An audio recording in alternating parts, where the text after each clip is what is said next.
Sean bienvenidas y bienvenidos al evento conmemorativo por el Día Internacional del Orgullo LGBT, en el que se presenta el protocolo para garantizar el derecho a la no discriminación por identidad y expresión de género de las personas que laboran en el Instituto Nacional Electoral. Agradecemos la presencia en este evento del licenciado Edmundo Jacobo Molina, secretario ejecutivo del INE, del licenciado Jesús George Zamora, titular del órgano interno de control del INE, de integrantes de la Junta General Ejecutiva, de funcionarias y funcionarios del Banco de México, de la Comisión Nacional de Derechos Humanos, del INE, de organizaciones de la sociedad civil, la academia y medios de comunicación que nos acompañan. Para abrir este evento contamos con la presencia del doctor Lorenzo Córdoba Vianello, consejero presidente del Instituto Nacional Electoral, del maestro Luis Raúl González Pérez, presidente de la Comisión Nacional de Derechos Humanos, y de la maestra Dania Paola Rabel Cuevas, consejera electoral del Instituto Nacional Electoral. Para dar inicio, damos la palabra a la maestra Dania Paola Rabel Cuevas. Muchas gracias. Muy buenos días a todos y a todas. Me siento muy feliz de estar con ustedes el día de hoy en la presentación del protocolo para promover, proteger, respetar y garantizar el derecho a la no discriminación por identidad y expresión de género en el Instituto Nacional Electoral, pues es producto de varios años de trabajo que por fin se concretaron el pasado 20 de junio cuando se aprobó en la Junta General Ejecutiva. Este documento surge del compromiso del Instituto para garantizar, dentro del ámbito de nuestras competencias, los derechos humanos de la ciudadanía en igualdad de condiciones y sin ningún tipo de discriminación ni violencia, en este caso los de las personas transgénero, transexuales y travesti, ya que somos conscientes de las dificultades y obstáculos que enfrenta la comunidad trans en el día a día por el simple hecho de ser quienes son, y de que estos no se presentan únicamente en el ejercicio de los derechos político-electorales, sino que trascienden en todos los ámbitos de su vida. Y estoy convencida que mientras existan personas que no puedan ejercer plenamente sus derechos, no podemos hablar de que vivimos en una democracia. Por ello, la labor de esta autoridad como garante en el fortalecimiento de nuestra democracia se encuentra ligada necesariamente a la creación de espacios seguros y libres de discriminación, tanto al exterior como al interior, para así contribuir en la construcción de una sociedad más justa. No es casual que esta presentación se realice en el marco del día 28 de junio, Día Internacional del Orgullo LGBTIQ, puesto que por mucho tiempo la orientación sexual, así como la identidad y expresión de género, han sido motivos, o mejor dicho, pretextos, para excluir y discriminar, para invisibilizar y negar los derechos a quienes no encajan dentro de los moldes establecidos. Por eso, y para combatir esas ideas, hoy continuamos la celebración de la diversidad, sin perder de vista la exigencia de la inclusión de todas y todos en cada uno de los espacios. En ese sentido, es necesario destacar los avances que han existido en la materia, gracias a la lucha histórica que ha sorteado la comunidad por el respeto y garantía de sus derechos. Por ejemplo, ya que solo 6 entidades federativas contemplan procedimientos administrativos adecuados para realizar la rectificación de los datos del acta de nacimiento de las personas, a saber, la Ciudad de México, Nayarit, Michoacán, Coahuila, Colima e Hidalgo. El INE ha facilitado los trámites para que quienes ya cuentan con dicha rectificación puedan adecuar su credencial para votar y ésta refleje su identidad de género. Así, desde 2015 hasta el 31 de mayo de 2019, tenemos registro de 8,642 solicitudes de cambio de sexo y de nombre y de sexo. Aquí quiero añadir además que también las personas tienen la posibilidad de acudir a los módulos de atención ciudadana para hacer la actualización de la fotografía de la credencial para votar, aun y cuando ésta no coincida en su expresión de género con los datos plasmados en la misma. Quiero aprovechar también para agradecer el acompañamiento que siempre nos han dado las organizaciones de la sociedad civil, las personas defensoras de los derechos de las personas trans, porque he aprendido mucho gracias a ellas. Por ejemplo, cuando estábamos nosotros trabajando para hacer el protocolo para que no sufrieran discriminación el día de la jornada electoral, las personas trans cuya expresión de género no concordara con los datos plasmados en la credencial para votar, incluida la fotografía, y también cuando estuvimos trabajando para hacer un estudio con una perspectiva de interseccionalidad en el monitoreo de medios de comunicación en las campañas de 2018, había varias personas expertas que me decían, ¿por qué tiene que aparecer en la credencial para votar el dato del sexo? Eso nos hace susceptibles a que nos discriminen y la verdad es que no abona mayormente al tema de la identificación. Lo cierto es que el artículo 156 de la Ley General de Instituciones y Procedimientos Electorales dice expresamente qué datos tienen que aparecer en la credencial para votar y el sexo es uno de ellos. Sin embargo, recordando esto que me decían, cuando nosotros empezamos a hacer la revisión del diseño de la nueva credencial para votar, dije, a ver, si podemos poner el domicilio de manera voluntaria o no, creo que podríamos hacer exactamente lo mismo con el dato del sexo. A mayor abundamiento, hay ya sentencias de la Sala Superior que tienen que ver con el dato del domicilio que dicen, bueno, con que aparezca, pero puede parecer no visible. Entonces dije, bueno, podríamos hacer lo mismo con el sexo, le podemos preguntar a las personas cuando vayan a sacar su credencial para votar, ¿quieren que aparezca visible en el anverso, como siempre ha ocurrido, o quieren que no aparezca visible en el reverso y que aparezca encriptado en el código QR? Con eso nosotros cumplimos con la normativa, porque sí está apareciendo, pero no está siendo visible y por lo tanto no hacemos a las personas susceptibles a discriminación. Entonces, así lo vamos a hacer a partir del 1 de diciembre de este año que se van a producir las nuevas credenciales para votar. Con esta medida nosotros pensamos que podemos coadyuvar al respeto a los derechos a la intimidad, la vida privada y al libre desarrollo de la personalidad. Ahora bien, sabemos que la erradicación de los prejuicios y la discriminación no es tarea sencilla, ya que encuentran sus bases en roles y estereotipos que tienen profundas raíces, tanto en nuestra cultura como en nuestra sociedad. Para ejemplificarlo, referiré 2 conclusiones a las que llega un estudio respecto a la cobertura del proceso electoral 2017-2018 elaborado por la Coordinación de Comunicación Social para la Comisión Temporal para el Fortalecimiento de la Igualdad de Género y No Discriminación. La primera de ellas señala que la visión estereotipada de las personas de la comunidad LGBTIQ es la que genera las peores consecuencias en el sistema político, porque, como se evidencia en la cobertura de la prensa, es el único caso en el cual la legislación se utiliza para conculcar sus derechos, no para garantizarlos. En tanto que la segunda menciona que la cobertura sobre las poblaciones en situación de vulnerabilidad analizadas aumenta durante las campañas por razones diversas, en unos casos para ofrecer políticas públicas específicas, como para las personas con discapacidad, mayores y juventudes, o bien para manifestar expresamente la negación de los mismos, como en el caso de los derechos de la comunidad LGBTIQ. Esta discriminación se da en cualquier ámbito y se reproduce en todos los espacios. Por ello, es el mayor reto al que nos enfrentamos como autoridades para garantizar el respeto de los derechos de las personas trans. Así, como parte de nuestra responsabilidad de romper con estos estigmas, la actualización del protocolo para la transición y no discriminación de los derechos de las personas transgenéricas y transexuales que laboran en el INE era necesaria e inminente.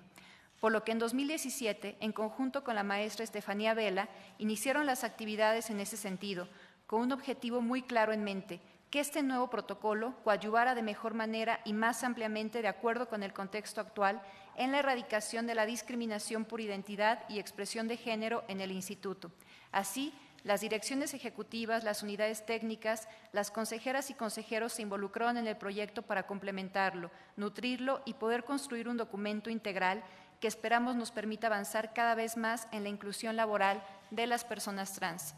Confío en que la aplicación del protocolo para promover, proteger, respetar y garantizar el derecho a la no discriminación por identidad y expresión de género en el Instituto Nacional Electoral será un insumo fundamental que guiará nuestras labores como trabajadoras y trabajadores del INE, por lo que extiendo una cordial invitación para que se acerquen a él, lo conozcan y se lo apropien. Espero que cada una de las medidas que contiene sea aprovechada ampliamente por quienes forman parte de esta institución. Además, estoy convencida de que las capacitaciones que se brindarán permanentemente en la materia funcionarán para que todas y todos aprendamos a reconocer y comprender el valor de la diversidad, así como para construir diálogos y acuerdos basados en el respeto.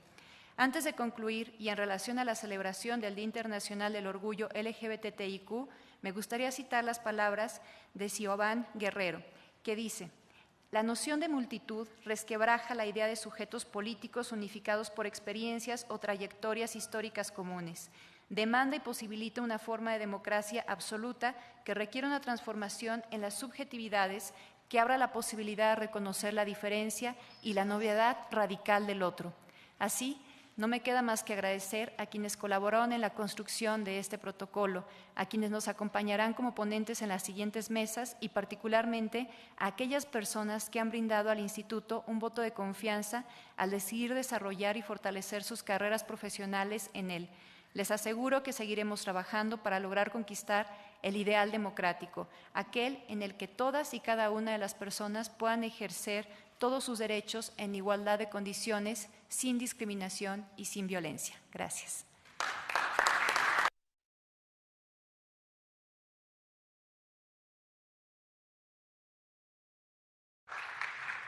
A continuación, damos el uso de la voz al maestro Luis Raúl González Pérez. Muy buenos días, tengan todas y todos ustedes. Me da mucho gusto estar en este instituto, agradecerle como siempre a mi amigo el doctor Lorenzo Córdoba, que siempre piense y distinga a la Comisión Nacional de los Derechos Humanos. Y más en un acto tan importante como el día de hoy, en este avance importantísimo que se va a tener dentro de los derechos humanos en la diversidad sexual.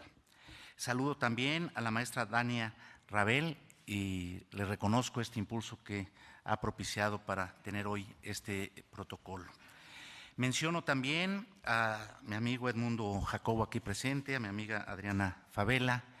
y a los funcionarios Jesús George Zamora,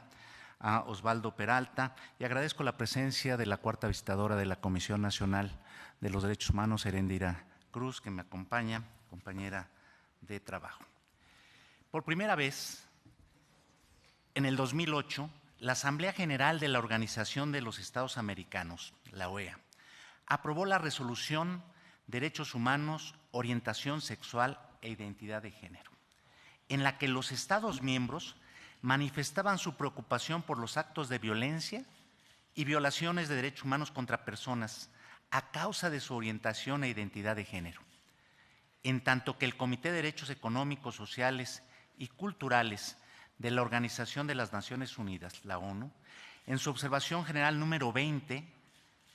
cito, la no discriminación y los derechos económicos, sociales y culturales del 2 de julio del 2009, considera que el lugar de trabajo es uno de los espacios que requieren intervenirse a fin de generar estrategias en contra de la discriminación por motivos de orientación sexual e identidad de género. Como ustedes saben, la Constitución Política de los Estados Unidos Mexicanos reconoce de manera amplia en su artículo 1 los derechos humanos, incluyendo aquellos que han sido suscritos a través de convenios y tratados internacionales, lo que fue posible después de la reforma constitucional del 2011 en materia de derechos humanos. Este artículo, además, de manera clara establece la prohibición de la discriminación, cito, motivada por origen étnico o nacional, el género, la edad, las discapacidades, la condición social, las condiciones de salud, la religión, las opiniones, las preferencias sexuales, el estado civil o cualquier otra que atente contra la dignidad humana y tenga por objeto anular o menoscabar los derechos y libertades de las personas. Este reconocimiento, sin embargo, fue posible por la lucha histórica de personas, colectivos y organizaciones que defendieron que la diferencia no debía implicar la discriminación. Hombres y mujeres de la diversidad sexual se hicieron ver por una sociedad y unas instituciones que durante mucho tiempo los y las hizo invisibles. Para esta Comisión Nacional es necesario seguir impulsando el diseño e implementación de normas contra la discriminación, que incluyan categorías protegidas tales como la orientación sexual, la identidad y la expresión de género, para lo cual se requiere generar tanto un clima de respeto como la definición de sanciones para quienes, desde el servicio público, cometan actos motivados por homofobia, lesbofobia, bifobia y transfobia, lo que es más delicado cuando los actos discriminatorios se dan entre personas que comparten un mismo entorno laboral. Por ello, la CNDH da la bienvenida al protocolo para garantizar el derecho a la no discriminación por identidad y expresión de género de las personas que laboran en este prestigiado Instituto Nacional Electoral, el que evidencia que en el INE hay una intención de sumar a su lógica institucional procedimientos que impulsen los derechos humanos, procedimientos que fortalezcan el derecho a la no discriminación y el respeto a las diferencias. Esperamos que a partir de este protocolo, otras instituciones y órganos autónomos decidan transitar por rutas de inclusión, no discriminación y promoción de derechos. Es importante decir que los protocolos son mecanismos transitorios que se realizan para visibilizar situaciones específicas y ofrecen garantías de no repetición de estas, mediante pautas de actuación, de atención y de sanción. Pero lo trascendente es que como instituciones productos de una sociedad que poco a poco va interiorizando su derecho a tener derechos, entre los que se encuentra el derecho a la no discriminación, en algún momento construyamos una cultura de respeto pleno a la otredad, una cultura de derechos en la que no se requiere este tipo de herramientas. En el 2018, la CNDH participó con el Consejo Nacional para Prevenir la Discriminación en la encuesta sobre discriminación por motivos de orientación sexual e identidad de género, conocida como ENDOSIG, con el objetivo de conocer las opiniones, expresiones y experiencias de discriminación, exclusión y violencia que enfrentan las personas por su orientación sexual, su identidad y expresión de género en México, para orientar políticas públicas que promovieran la inclusión y reduzcan la discriminación y la desigualdad de oportunidades. Considero que este protocolo para garantizar el derecho a la no discriminación por identidad y expresión de género de las personas que laboran en el Instituto Nacional Electoral ha sido sensible también a los resultados evidenciados por esta encuesta. La ENDOSIG 2018 revela que el 49.4% de la población encuestada tuvo que ocultar su orientación o identidad de género. En su vida cotidiana, las personas del colectivo LGBTTIQ experimentan de forma frecuente expresiones de violencia y restricciones sociales que afectan su bienestar y desarrollo, por lo que aún es un gran desafío para los derechos humanos poner fin a estas prácticas de rechazo y discriminación. Preocupa que desde el desconocimiento de la teoría de género y de la complejidad cultural se haga uso de la llamada, comillas, ideología de género, comillas, para descalificar los derechos humanos, particularmente aquellos que se vinculan con la igualdad y la no discriminación.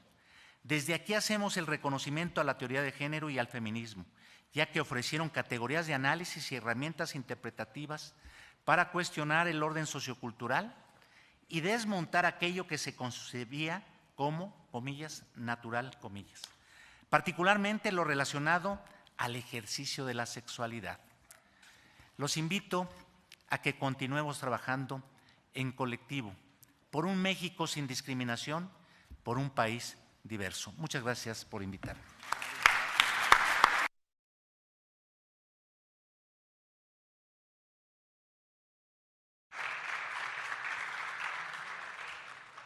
Finalmente, damos la palabra al doctor Lorenzo Córdoba Vianello. Muchísimas gracias, muy buenos días tengan todas y todos ustedes. Saludo a todas y a todos quienes están aquí con mucho afecto, a las funcionarias y funcionarios de la Comisión Nacional de Derechos Humanos, empezando por nuestro querido y entrañable ombudsman, el doctor, el maestro Luis Raúl González Pérez, Heréndira Cruz, aliada de muchas causas y acompañante de muchas causas de esta institución, por supuesto a mis colegas, en primer lugar a la consejera Dania Ravela, a la consejera Adriana Favela, señor secretario ejecutivo, señor contralor titular de nuestro órgano interno de control, a todas y todos quienes nos acompañan esta mañana, es un gusto recibirles. Creo que para nosotros es muy simbólico, lo agradezco mucho, el acompañamiento en un evento que tiene el propósito, a partir de la introducción de un documento paradigmático para nosotros, el contar con el acompañamiento siempre incondicional, siempre solidario y siempre presente, actual, de la Comisión Nacional de los Derechos Humanos. Finalmente la CNDH y el Instituto hoy Nacional Electoral, antes Federal Electoral, son probablemente las dos instituciones que nacieron gemeladas en un mismo momento de nuestra historia. La CNDH en 1989, el IFE en 1990, con independencia de sus génesis institucionales posteriores, la de una y otra institución, pero que nacieron en un momento paradigmático y con un propósito común: construir democracia en México. El tránsito a la democracia, lo digo sin medias tintas, no puede explicarse sin estas dos instituciones. Dos instituciones que tienen además un propósito paralelo. La defensa desde dos ámbitos distintos de los derechos humanos, una especializada en los derechos políticos, el Instituto Federal Electoral, pero no solo, y la otra centrada justamente en la defensa de los derechos fundamentales, porque es impensable un sistema democrático que no se centre ante todo en la defensa de los derechos, incluyendo entre ellos, de manera predominante, el derecho a la no discriminación. Vuelvo a insistir, la CNDH y el INE hoy son el mejor ejemplo de la construcción institucional que en México se logró para transitar a la democracia. Y la subsistencia de la democracia, lo digo con énfasis y sin medias tintas, es impensable sin la defensa de esa institucionalidad que ha sido cauce y hoy es garantía de la recreación democrática hacia el futuro. Así que gracias, Luis Raúl, el acompañamiento de la CNDH con el INE es fundamental, y más en un evento tan simbólico para nosotros como la presentación de este protocolo, porque en el INE tenemos un propósito que se refrenda, creo, con este documento, que es el de ser una institución no solo ya paradigmática en cuanto a su eficiencia y el haberle proporcionado a las y los mexicanos condiciones para que la ruta democrática sea una ruta ordinaria con la cual, como decían los clásicos, los ciudadanos pueden cambiar a sus gobernantes sin derramamiento de sangre, sino también porque tenemos el propósito de convertirnos en el mejor lugar para trabajar en el Estado mexicano. Y desde este punto de vista, el hacer del derecho a la no discriminación una política interna y sobre todo una realidad cotidiana para todas y cada uno de las y los trabajadores del instituto es fundamental. Sería una paradoja pensar que esto no fuera así. Finalmente el INE es una institución de garantía de los derechos políticos, sin duda, de las y los mexicanos. No podríamos ser una institución que se explique en ese sentido si no somos una institución que protege y defiende los derechos, todos los derechos fundamentales de quienes laboran en esta institución. El INE es una institución que promueve la convivencia en clave democrática en todos los ámbitos posibles. Lo hace además de manera permanente. Esta es una institución que no trabaja solo en tiempos electorales. Lo digo un poco para relajar la solemnidad con la que he querido iniciar. Cuando a mí me preguntan qué hace el INE cuando no hay elecciones, yo respondo no lo sé, porque desde que el IFE se convirtió en INE no ha habido momento en que dejemos de hacer elecciones. En una semana más terminaremos el proceso de fiscalización de las elecciones de 2019. Estas elecciones terminarán en agosto y en septiembre comenzaremos las elecciones de 2020. Es la realidad de esta institución, pero lo que quiero decir es que no solamente se hacen elecciones todo el tiempo, y quien diga lo contrario pues no entiende o no conoce lo que hace esta institución, sino que además la defensa de los derechos desde nuestro ámbito de competencia también es de manera permanente, como lo es sin duda la de la Comisión Nacional de los Derechos Humanos. Para dar una idea de lo que hacemos en este sentido, permítanme poner unos ejemplos. Impulsamos y contribuimos a la equidad en la competencia electoral, proporcionándonos de manera segura y confiable el principal documento de identidad de las y los mexicanos de 18 años y más, y sin ningún problema podemos credencializar, perdón que insiste en el punto, a los menores de edad y llevar el registro con los índices de seguridad, confianza, protección de datos, otro de los derechos que nos ocupan, como lo hacemos con los mayores de edad. Impulsamos de manera permanente proyectos de cultura cívica para facilitar que las personas ejerzan sus derechos humanos y políticos y sus responsabilidades en democracia. Y en el marco de las elecciones de 2018, las más grandes y complejas de nuestra historia, tomamos diversas decisiones institucionales y normativas que garantizaron cuotas de representación a los pueblos y comunidades indígenas en la Cámara de Diputados, emitimos criterios normativos que facilitaron a las personas trans, como ya lo decía la consejera Rabel, el ejercicio del sufragio libre de cualquier forma de discriminación, y con el apoyo de otras instituciones y organizaciones de la sociedad civil, generamos las condiciones para que México tuviera por primera vez en su historia un Congreso paritario. Por eso sostenemos que para el INE, la inclusión de grupos vulnerables y la defensa de los derechos de las minorías ha sido una causa transversal a nuestras decisiones y parte de la esencia, de la razón de ser del propio Instituto Nacional Electoral. Eso es justamente lo que explica la elaboración del protocolo para garantizar el derecho a la no discriminación por identidad y expresión de género de quienes laboran en el instituto. Sería incongruente que una institución de garantía como lo es el INE tuviera vacíos en su normatividad interna en materia de inclusión y no discriminación. Defender, proteger y garantizar los derechos de todas las personas en la competencia electoral en todo el territorio electoral nos lleva también a ser innovadores y proactivos para evitar cualquier tipo de acto discriminatorio y garantizar los derechos de las personas, entre otras cosas, con independencia de su identidad y expresión de género para quienes trabajan en el Instituto Nacional Electoral y son parte integrante de lo que llamamos la gran familia electoral. Es un orgullo que hoy podamos dar a conocer en el marco del Día Internacional del Orgullo LGBTTIQ,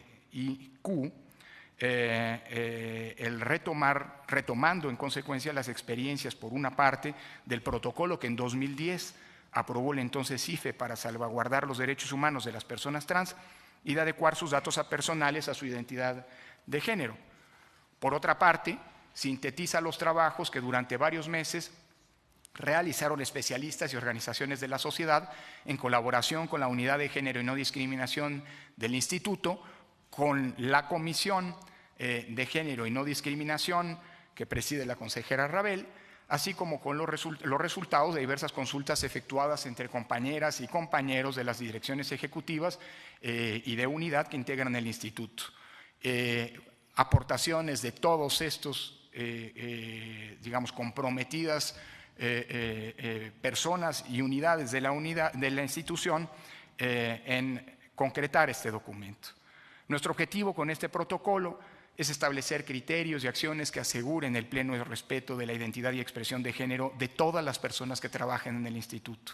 Se trata de salvaguardar diversos derechos de las personas con independencia de su identidad y expresión de género, como el derecho al libre desarrollo de la personalidad, el derecho a la seguridad personal y a la protección, el derecho a la protección de datos personales y el acceso a su rectificación o cancelación y, por supuesto,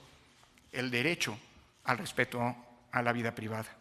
Se trata, para decirlo en pocas palabras, que todas las personas en el INE se sientan libres y seguras. Es por ello que en el protocolo se precisan los procedimientos para la rectificación de la identidad y expresión de género de quienes laboran en el instituto, así como un conjunto de acciones para prevenir la violencia y la discriminación por efectos, por consecuencia de la expresión e identidad de género. En tal sentido, agradezco a todas las personas que contribuyeron a la elaboración de este protocolo, el cual contribuirá a que el INE siga siendo una institución libre de discriminación y en la que se seguirá respetando invariablemente la identidad y la expresión de género. Concluyo con una reflexión sobre la importancia de la inclusión de nuestro sistema electoral, en la que retomo un elemento que colocó en su intervención el presidente de la Comisión Nacional de los Derechos Humanos. El éxito de las reformas electorales que se han aprobado a lo largo de 40 años se debe a la ruta incremental hacia la inclusión y el sistemático ensanchamiento de derechos y libertades de todas y todos los mexicanos. Finalmente, no podría haber sido de otra manera. Se trató esta ruta de democratizar a nuestro país, democratizar al Estado, democratizar la lucha por el acceso al poder y democratizar la vida de la sociedad. Y eso no significa otra cosa si uno atiende a los clásicos, a los teóricos contemporáneos de la democracia, sino establecer un régimen de inclusión. Si algo define a la democracia moderna, es precisamente la inclusión en términos del ejercicio de derechos de todas las personas, con independencia de su condición económica, con independencia de su sexo o expresión de género, con independencia de su raza, de su religión. En fin, se trata de incluir a todos en el proceso de decisión, de toma de las decisiones colectivas. Esa es la palabra de orden de un sistema democrático. Y esto supone dos cosas: que en todos los ámbitos de la vida pública y de la vida privada, de la vida social en su dimensión pública, de la vida social en su dimensión privada, prevalezca la lógica de no discriminación en el ejercicio y titularidad de los derechos, por un lado. Pero por otro lado, y como consecuencia de lo anterior, el respeto a las diferencias, como señalaba el maestro González Pérez. En una democracia en donde las diferencias no se respetan, no se toleran, no se convive pacíficamente, es decir, sin violencia, no estamos, por mucho que se diga, por mucho que se hable, por mucha narrativa o retórica que se plantee, en una democracia. En una democracia en donde hay excluidos, no estamos ante una auténtica democracia. Y eso es justamente la ruta que supuso la creación de un Estado democrático, que supuso la creación de un sistema mixto de representación para que todos, mayorías y minorías, puedan participar en la acción de gobierno, que supuso el fortalecimiento del pluralismo y el respeto del mismo como una expresión indispensable de la diferencia y el disenso en una sociedad moderna. Un derecho fundamental en democracia es poder pensar distinto sin que eso tenga ningún tipo de consecuencia, ni jurídica, ni política, ni social. Eso supuso el establecimiento de un sistema de cuotas y posteriormente de un sistema paritario para la competencia electoral. Y el establecimiento, por cierto, de cuotas de representación para los pueblos y comunidades indígenas, que todavía no es una norma legal. Es una decisión afirmativa de este instituto. Y ya que se piensa mucho en estos días en reforma electoral, no he visto una iniciativa que plantee volver ley lo que fue una decisión de esta institución. Parecería que las preocupaciones más bien oscilan en una tendencia que no está poniendo en el centro de la discusión esa que decía es la esencia de la democracia: el respeto a la diversidad, a la tolerancia y las garantías para que la pluralidad política, social, ideológica esté garantizada en este país. Han sido todas estas y muchas otras medidas que han fortalecido no solo nuestro sistema electoral, sino que le han dado vigor a la pluralidad e inclusión a la sociedad mexicana, bajo la premisa de que democracia no es solamente,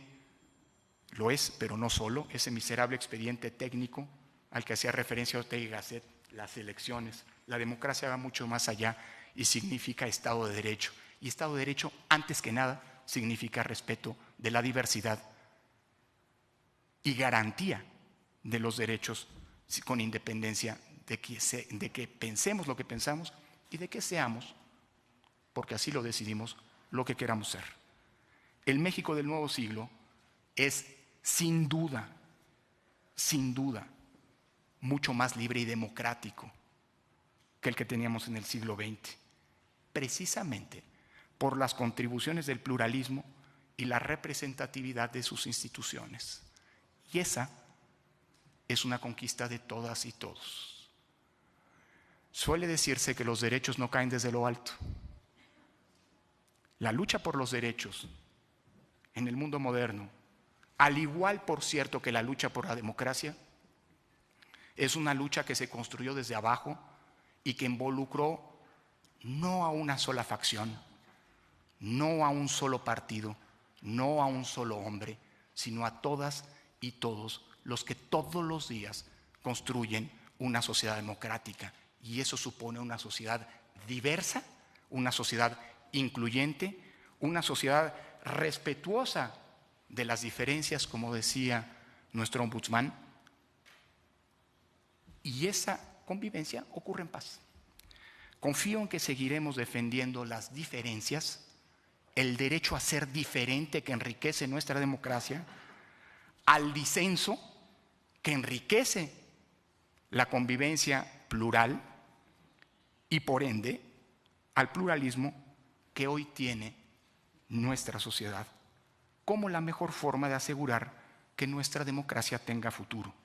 Un futuro libre, rico en la diversidad y pleno en consecuencia en el ejercicio de derechos y libertades. Muchísimas gracias.